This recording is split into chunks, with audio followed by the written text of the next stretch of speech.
السلام علیکم، میں ہوں ردا فاطمہ، این سے ناول کی وائس آرٹسٹ۔ مزید مزے کی ناولز کے لیے این سے ناول کی آفیشیل ویب سائٹ پر جائیں، لنک آپ کو ڈسکرپشن میں مل جائے گا۔ انتر حیات از کلم صدیقی۔ کچھ دیر بعد سب ناشتہ کر چکے تھے۔ ابرار اپنے آفس کے لیے نکل گیا اور ازلان بھی اس کے ساتھ ساتھ باہر چلا گیا۔ زاویار نے صوفے سے ٹیک لگاتے ہوئے ہلکے کہا، اب تو بات کر سکتے ہیں نا دادی؟ سارا بیگم نے دوپٹے کا پلو سر پر درست کرتے ہوئے کہا، ہاں کرتے رہنا اب باتیں، ہم تو جا رہے ہیں اپنی سہیلی کے گھر۔ یہ کہہ کر وہ اٹھی، اپنے چشمے کو درست کیا اور اپنے روم کے دروازے کی طرف بڑھ گئی۔ زاویار نے ہلکی ہنسی دبا کر کہا، یار بھائی، پلان تو پکنک کا تھا، صبح کا ہی بنا لیتے۔ رات میں مشکل نہیں ہو جائے گا تھوڑا؟ امن نے پرسکون لہجے میں کہا۔ کیوں، کیا مشکل ہو گیا؟ پہلی بار تھوڑی جا رہے ہیں ہم لوگ۔ زاویار نے کندھے اچکائے۔ ہاں پتہ ہے، لیکن پھر بھی، امن نے مسکرا کر کہا۔ کچھ نہیں ہوگا، ٹینشن مت لو، سب ٹھیک رہے گا۔ زاویار نے سانس بھری۔ ہاں بس ہو ہی جائے سب صحیح، امن نے سر ہلاتے ہوئے کہا۔ ہو جائے گا، تم فکر مت کرو۔ زاویار نے اپنے فون کی طرف دیکھتے ہوئے کہا، میں سارا سامان منگوا چکا ہوں، باربیکیو کا اور جگہ سی سائڈ پر بک کروا دی ہے، تم بس گاڑی کا دیکھ لو۔ امن نے مختصر سا جواب دیا۔ اچھا میں دیکھ لوں گا، زاویار نے اطمینان سے کہا۔ ہاں ٹھیک ہے۔ حیات نے کلاس کے اختتام پر اپنا بیگ بند کیا اور کلاس سے باہر نکل گئی۔ کیا مجھے جانا چاہیے؟ وہ آہستہ سے بولی۔ کتنی عجیب بات تھی، دل کہہ رہا تھا نہ جاؤ، لیکن دماغ، وہ ضدی دماغ کہہ رہا تھا جانا ہی پڑے گا۔ جانا تو چاہیے لیکن حیات کو جانا نہیں ہے، مگر یہ پکنک جانا تو پڑے گا، اور نتاشا کو بھی تو دکھانا ہے کہ حیات آخر کار پلان بنوا سکتی ہے۔ ہاں میں جاؤں گی، بالکل جاؤں گی، کیونکہ حیات سب کچھ کر سکتی ہے۔ وہ یہ کہتے ہوئے ایک چھوٹی سی فاتحانہ مسکراہٹ کے ساتھ یونیورسٹی سے باہر نکل آئی۔ کچھ دیر بعد دروازے کے کھلنے کی آواز آئی۔ ماما میں آ گئی ہوں اور اب واپس جا رہی ہوں۔ وہ جلدی جلدی بولتی ہوئی کمرے میں داخل ہوئی، یونی کا بیگ صوفے پر پھینکا اور دوسرا پرس اٹھانے لگی۔ کچن سے برتنوں کی کھٹ پٹ کے ساتھ ایک نرم سی آواز آئی، بیٹا تم ابھی تو آئی ہو، اب کہاں جا رہی ہو؟ مجھے پکنک میں جانا ہے نا آفس کی طرف سے، آپ بھول گئی کیا؟ تو بس اسی کی شاپنگ کرنے جا رہی ہوں، حیات نے فٹ سے جواب دیا جیسے سب کچھ پہلے سے طے ہو۔ مسز ندیم نے چولہے کی آنچ ہلکی کرتے ہوئے کچن سے ہی آواز لگا کر کہا، تم تھکتی نہیں ہو؟ ابھی آئی ہو، تھوڑا آرام کر لو، پھر چلی جانا۔ ویسے بھی پکنک پر تو کل جانا ہے، شاپنگ تم رات میں بھی کر سکتی ہو یا شام میں، اتنی کیا جلدی ہے؟ حیات کچن کے اندر گھستی بولی۔ ہاں ہاں حیات کو پتہ ہے، لیکن حیات کو ابھی جانا ہے، اسی لیے حیات جا رہی ہے۔ مسز ندیم نے بے بسی سے سر ہلایا۔ حیات جو کبھی کسی کی سن لے۔ اچھا کچھ کھا تو لو پھر جانا۔ نہیں ماما ابھی موڈ نہیں ہے، اور اگر بھوک لگی بھی تو حیات باہر سے کچھ کھا لے گی، آپ ٹینشن مت لیجیے۔ یہ کہہ کر وہ کچن سے نکل گئی، قدموں میں عجلت لیے گھر سے نکل گئی۔ دروازے کے بند ہونے کی آواز کے بعد مسز ندیم نے دھیرے سے سانس بھری۔ یہ لڑکی بھی نا اپنے ابا پر گئی ہے، دل کی کرے گی، چاہے دنیا کچھ بھی کہے۔ امن اپنی گھڑی پر نظر ڈالی، 11:30 بج چکے تھے، وہ اب تک نہیں آئی۔ یہ سوچ کر اس کے ماتھے پر ہلکی سی لکیریں ابھری۔ اس نے فون اٹھایا، چند لمحے نمبر دیکھتا رہا، پھر کال ملا دی۔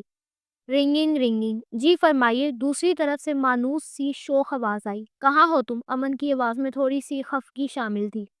حیات کی طنزیہ آواز فون کے دوسری طرف سے سنائی دی۔ آپ کو کیوں بتاؤں، آفس کیوں نہیں آئی آج؟ کیونکہ حیات کو یونی جانا تھا اس لیے۔ تو تم ابھی یونی میں ہو؟ نہیں تو پھر کہاں ہو؟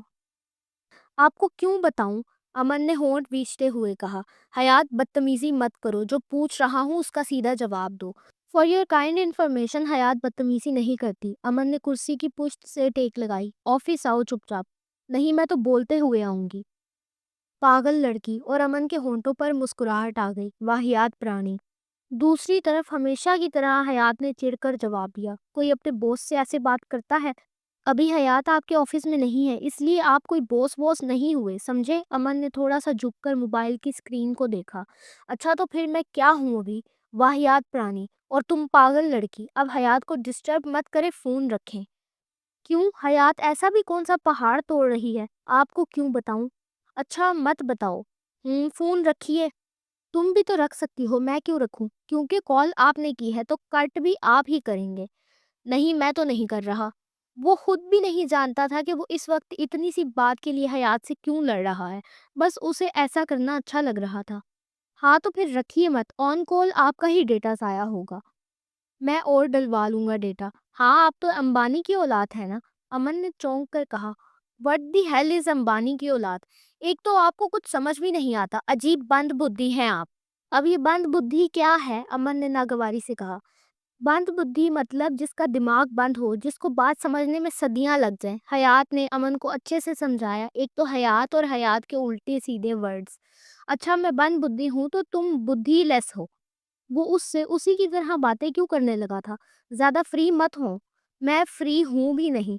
زاویار کی لائن بولنے کی ضرورت نہیں ہے، میں تو بولوں گا۔ ہاں تو بولتے رہیں، مجھے کیا؟ اور اس نے خود ہی کال کاٹ دی۔ امن نے چند لمحے موبائل کی خاموش سکرین کو گھورا، پھر ہلکا سا مسکرایا۔ عجیب پاگل لڑکی ہے، یہ کہہ کر اس نے فون میز پر رکھا اور فائل کھول لی، مگر دل کے کسی کونے میں وہ مکالمہ اب بھی مسکرا رہا تھا۔ رات کا وقت تھا، سب بھائی کھانے کی میز کے گرد جمع تھے، لیکن میز پر خاموشی نہیں، شرارت، طنز اور ہنسی مذاق کی گونج تھی۔ دانیال نے نوالا منہ میں ڈالتے ہوئے شوخی سے پوچھا، بھائی ساری تیاری ہو گئی نا پکنک کی؟ اذلان نے فوراً طنز کیا، پوچھ تو ایسے رہا ہے جیسے نہ ہوئی ہوتی تو یہ کر لیتا۔ دانیال نے فوراً پلٹ کر جواب دیا، ہاں تو کر لیتا، تیری طرح نالائق اور بے روزگار نہیں ہوں میں۔ اذلان کی آنکھوں میں غرور کی چمک تھی، میری طرح تو ہو بھی نہیں سکتا، دانیال نے تیزی سے کہا۔ ہونا بھی نہیں چاہتا، اذلان فوراً بولا، تیرے چاہنے نہ چاہنے سے کیا ہوتا ہے جب تو ہو ہی نہیں سکتا؟ اسی لمحے ابرار نے جھنجھلا کر کہا، بس کرو دونوں، ہر وقت فضول بحث شروع کر دیتے ہو۔ اذلان نے کندھے اچکاتے ہوئے طنزیہ انداز میں کہا، ہاں تو آ کے کوئی کام کی بحث کر لے۔ ابرار نے تیکھی نگاہ سے دیکھا، ہو گیا تیرا؟ بن گیا کول؟ اذلان مسکرا کر بولا، مجھے بننے کی کیا ضرورت ہے، میں ہوں ہی کول۔ یوسف نے آگے بڑھ کر اذلان کے کندھے کو ہاتھ لگایا، لیکن بھائی تو گرم ہو رہا ہے۔ سب ہنس پڑے۔ اذلان نے پیشانی پر ہاتھ رکھتے ہوئے کہا، تو تھوڑا سا، میرا مطلب پورا پاگل ہے کیا؟ یوسف نے خالص معصومیت سے کہا، عجیب۔ امن نے تنگ آ کر کہا، منہ بند کرو اور چپ چاپ کھانا کھاؤ۔ دانیال نے فوراً موقع نہ گوایا، بھائی منہ بند کر کے کھانا ناک سے کھاؤں کیا؟ اذلان نے کہکا لگایا، ہاں کھا کے دکھا تو۔ ارحم نے ناگواری سے کہا، تم لوگ سب کتنے پاگل ہو؟ ارسل نے فوراً پوچھا، کتنے؟ ارحم نے سنجیدگی سے کہا، 120%۔ اذلان نے سر ہلاتے ہوئے کہا، یہ بھی ارسل کے ساتھ رہ رہ کے سٹھیا گیا ہے، بھائی سب کا علاج کرواؤ ورنہ یہ تمہیں بھی پاگل کر دیں گے۔ امن نے تیز لہجے میں کہا، اور تمہارے اپنے بارے میں کیا خیال ہے؟ اذلان نے مسکراتے ہوئے جواب دیا، میرے بارے میں تو میرے بہت اچھے خیالات ہیں، تم اپنا بتاؤ۔ امن نے ناگواری سے کہا، ابھی ایک تھپڑ لگا دوں گا، اپنی زبان کو قابو میں رکھا کرو اور بولنے سے پہلے سوچا کرو۔ اذلان نے کندھے اچکائے، وٹ ایور، اور یہ کہہ کر وہ اٹھ کر چلا گیا۔ اس کے جانے کے بعد خاموشی چھا گئی۔ دانیال نے نرمی سے کہا، بھائی تو کل تمہارے دفتر کی چھٹی ہوگی پھر؟ امن نے مختصر جواب دیا، ہاں۔ دانیال نے سر ہلایا، اچھا۔ دوسرے دن دوپہر کے 3 بج رہے تھے، سورج کی تیز روشنی کھڑکیوں کے شیشوں سے چھن کر اندر آ رہی تھی۔ امن اور زاویار پہلے ہی آفس پہنچ چکے تھے، دونوں اگلے سفر آنے والے ٹرپ اور ٹیم کے انتظامات میں مصروف تھے۔ کمرے میں ہلکی سی خاموشی تھی، مگر زاویار کو ہمیشہ کی طرح بے چینی تھی۔ زاویار نے فائل بند کرتے ہوئے کہا، بھائی سب سامان ایک دفعہ چیک کیے ہو نا؟ امن نے اطمینان سے جواب دیا، تم دیکھ چکے ہو نا؟ مطلب میں بھی دیکھ چکا ہوں۔ زاویار نے ناک چڑھائی، عجیب ہو تم، جا کے دیکھ لو ایک بار۔ امن نے مسکراتے ہوئے کندھے اچکائے، تم دیکھ چکے ہو بس کافی ہے۔ زاویار نے آنکھیں گھمائی، بعد میں کوئی مسئلہ ہوا نا تو مجھے مت کہنا۔ امن نے سر ہلاتے ہوئے کہا، ٹھیک ہے۔ زاویار نے بیزاری سے کہا، وٹ ایور۔ وقت گزرتا گیا اور آہستہ آہستہ باقی ورکرز بھی آفس پہنچنے لگے، چہروں پر جوش، آوازوں میں چہل پہل، مگر امن کا دل جیسے کہیں اور اٹکا ہوا تھا، پتہ نہیں حیات آئے گی بھی یا نہیں۔ اس کے چہرے پر فکر صاف جھلک رہی تھی، جس کے لیے یہ سارا ٹرپ پلان ہوا تھا، اگر وہ ہی نہ آئی تو پھر ساری خوشی جیسے بے معنی ہو جائے گی۔ امن انہی سوچوں میں گم بیٹھا تھا کہ زاویار اس کے قریب آیا، بھائی نتاشا نہیں آ رہی؟ امن نے چونک کر پوچھا، کیوں؟ زاویار نے بیزار انداز میں جواب دیا، پتہ نہیں، کوئی ڈرامہ کر رہی ہے شاید۔ امن نے گہری سانس لی، چھوڑ دو، دل نہیں ہوگا آنے کا۔ زاویار نے فوراً کہا، بھائی تو پھر مینیج کون کرے گا؟ میں اکیلا نہیں کرنے والا، ابھی کال کروں اور بلا لوں اس کو۔ امن نے نرمی سے کہا، تم کر لو۔ زاویار نے فوراً انکار کیا، میں نہیں کر رہا۔ امن نے ہلکی مسکراہٹ کے ساتھ کہا، اچھا ٹھیک ہے، میں کر دیتا ہوں۔ زاویار نے ہاتھ اٹھاتے ہوئے کہا، ہاں کر لو اور کہہ دینا جیسے بھی آئے مجھے نہیں پتا۔ امن نے سنجیدگی سے کہا، اب میرے ابا نہ بنو۔ زاویار نے ناک سکیڑ کر کہا، ہاں ہاں۔ آفس کا ماحول اب کچھ زندگی محسوس کرنے لگا تھا۔ سب ایک ایک کر کے آ رہے تھے، ہنسی باتوں اور تیاریوں کا شور پھیلنے لگا تھا۔ اتنے میں زارا اور مایا بھی آ گئیں۔ دروازہ کھلا اور دونوں ایک ساتھ اندر داخل ہوئیں۔ آج تو ان دونوں کا انداز ہی کچھ الگ تھا۔ چونکہ آفس کا باقاعدہ وقت نہیں تھا تو دونوں نے شلوار قمیض کے بدلے فل میکسی اسکرٹ اور آدھی آستین کی ٹی شرٹ پہنی ہوئی تھی، اور ان کے بال کھلے کندھوں پر بکھرے ہوئے تھے اور چہرے پر ہلکا میک اپ۔ السلام علیکم سر، دونوں نے خوش دلی سے کہا۔ دروازے کے قریب زاویار کھڑا تھا، چہرے پر ہمیشہ کی طرح سختی اور لہجے میں وہی بے نیازی۔ وعلیکم السلام، اس نے خشک انداز میں جواب دیا۔ مایا نے نظریں چڑھاتے ہوئے ہلکی سی بڑبڑائی، عجیب آدمی ہے، آج بھی اپنی منحوس گری دکھا رہا ہے، اس کے اندر تو شاید فیلنگز نام کی چیز ہی نہیں۔ زارا نے آہستہ سے کہا، ہمیں کیا کرنا ہے، چھوڑ دو۔ مایا نے کندھے اچکائے، ہاں صحیح کہہ رہی ہو۔